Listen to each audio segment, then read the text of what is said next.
This technique suits me very well to work in bronze because, it's integral to my work to have a lot of space, to open up the spaces, to play with the solidity and the weight of something, especially a material that's as heavy as bronze, to play with that weight and make it feel more ethereal and light and shining from its own side.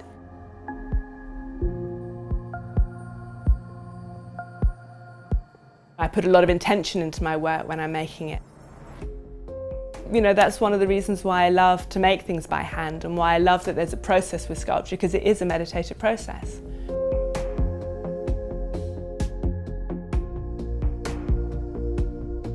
When I was living in Kathmandu, I had a lot of friends coming over to visit in Kathmandu. I was studying Tibetan Buddhism, I was studying Tibetan language, and I found that a lot of people who were attracted towards meditation weren't really turned on by the culture that it came out of. They liked the essence of meditation, but when they saw kind of the tankas or these sort of tantric images, they felt they were very foreign. And so what I became interested in was to create an art that was coming out of what I was receiving from those philosophies, from that culture.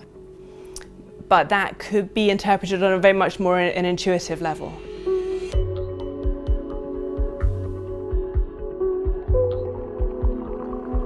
These four that we have in front of me, they were like my base idea, basically, that the first figure is us as we are, like feeling like discrete, cut-off cells, and then slowly through this practice of the sitting, it's kind of breaking holes in the certainty of the concepts that we have around life and letting more and more and more of that go. The work, I think, is my language of understanding my own spiritual path. And so in many ways they're very personal to me because they've marked my progression, if you like. A progression, I wouldn't necessarily say that the earlier ones are a lower philosophy and the later ones are more profound or something like that. It's more like different aspects or different realizations as you go along of seeing the different aspects appearing, So this is what I was talking about with the sculptures that are made up of the little meditators.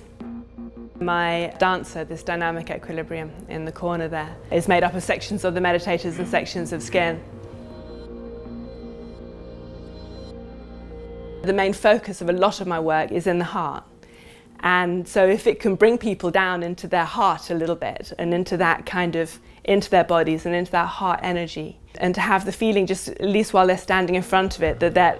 radiating a little bit from that place and not always up in their heads, which we are too much in our modern society. As much as I see negativity being ramped up, I do believe that, like in that sense of the yin always balancing with the yang, I do believe that there's equal and opposite amounts of positivity, and the more negativity you see, the more affirmation it is actually that there's very, very positive stuff going on in the world as well. Unity and being altruistic and compassionate to each other, I think that's the best model for the survival of society, and I think that is actually our nature.